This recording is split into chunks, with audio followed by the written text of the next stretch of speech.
لیکن شکایت قوم سے ہے، ایک خطیب کے، ایک مقرر کے، ایک شخص کے آنے کے لیے 2-2.5 لاکھ کی بھاری رقم یہ قوم خرچ کر رہی ہے۔ شکایت اس قوم سے ہے۔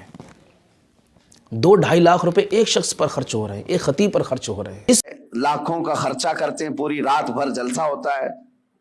ایک رپورٹر تھے جنہوں نے انالائز کیا تھا، وہ ہمارے پاس ایک رپورٹ لا کر کے بتایا کہ حضرت پورے سال بھر میں ایک ہی اسٹیٹ بہار میں 4000 جلسے ہوئے، 4000 جلسے، اور وہاں کے رات بھر چلنے والے جلسوں کو میں نے بہت قریب سے دیکھا ہے کہ اس قدر وہاں پر اہتمام کے ساتھ جلسے کرتے ہیں۔ میں جلسوں کا مخالف نہیں، ٹھیک ہے، دین پھیلانے کا ایک ذریعہ ہے، لیکن ہوتا کیا ہے، انہوں نے کہا کہ کم از کم ایک جلسے میں 5 لاکھ روپے خرچ ہوتے ہیں، اس سے کم نہیں، بلکہ زیادہ سے زیادہ ہم نے دیکھے 10-10 لاکھ 15-15 لاکھ ایک رات کے جلسے میں وہ لوگ خرچ کرتے ہیں۔ منیمم 5 لاکھ روپے خرچ کے حساب سے 4000 جلسوں کا جب یہ رپورٹ نکالی گئی تو انہوں نے سال بھر میں ایک ہی اسٹیٹ میں، یہ غریب لوگوں کی بات کر رہا ہوں، 2000 کروڑ روپے خرچ کیے ہوں۔ 2000 کروڑ روپے راتوں میں یہ خرچ ہوئے ہیں۔ اس قوم کو کیا فائدہ مل رہا ہے؟ اتنا بھاری خرچ کرنے کی ضرورت کیا ہے؟ صرف مفتی سلمان اظہری صاحب کو بلانے کے لیے اتنا بھاری خرچ ہماری قوم کر رہی ہے۔ حضرت مفتی صاحب کا اگر بیان ہی سننا ہے تو آپ مسجد میں جو خطاب کرتے ہیں اس کی ریکارڈ کیے ہوئے بیان کو آپ سن لیں، جیسا کہ مفتی صاحب پہلے مسجد میں اپنا خطاب ریکارڈ کرتے تھے اور قوم تک پہنچاتے تھے۔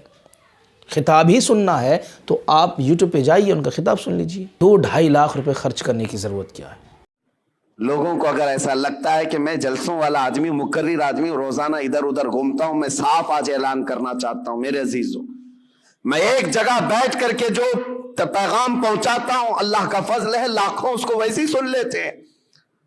بہت بڑے اسٹیج لگانے کی، کانفرنس کرنے کی ضرورت نہیں، اور نہ ہی میری کوئی خواہش ہے، اور نہ ہی میں کہیں پر نذرانے یا لفافے طے کر کے جاتا ہوں، میرا معاملہ ہے نہیں، لیکن دل دکھتا اس بات پر ہے 2000 کروڑ روپے سال بھر میں ایک اسٹیٹ کے اندر خرچہ ہو گئے، ٹھیک ہے، دین پھیلانے کے لیے آپ نے کیے۔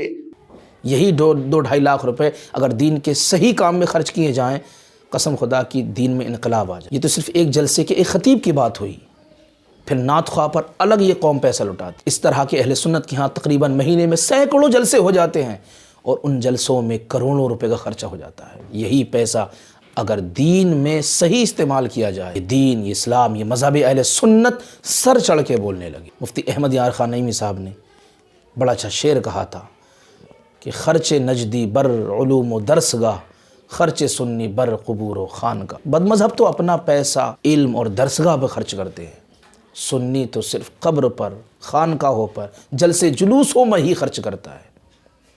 اگر یہ جلسے جلوسوں کا پیسہ علمی درسگاہی جگہوں پر خرچ کرنے لگے تو مذہب اہل سنت سب سے۔ لیکن دوسری طرف آپ پورا ڈھونڈ کر کے نکالو، مسلمانوں کے لیے ایک یونیورسٹی بھی نہیں ہے پورے اسٹیٹ میں، ایک بھی نہیں ہے،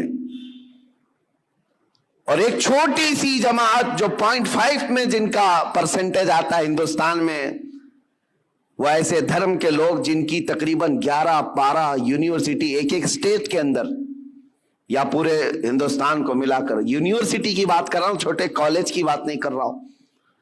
تو کیا یہ باتوں پر مجھے رکھنا نہیں چاہیے؟ یہ کوئی میں لفاظی نہیں کر رہا ہوں، کہاں تمہاری رقم جا رہی ہے اور کن مسائل پر انرجی خرچ کر رہے ہو؟ رات کا جلسہ ہو تو گیا، صبح ان کو پکڑ کر کے پوچھو تو یاد بھی نہیں کیا بیان ہوا کیا نہیں، ہاں ہو کرتے رہے، 8 دن کے بعد پورا ہی بھول گئے۔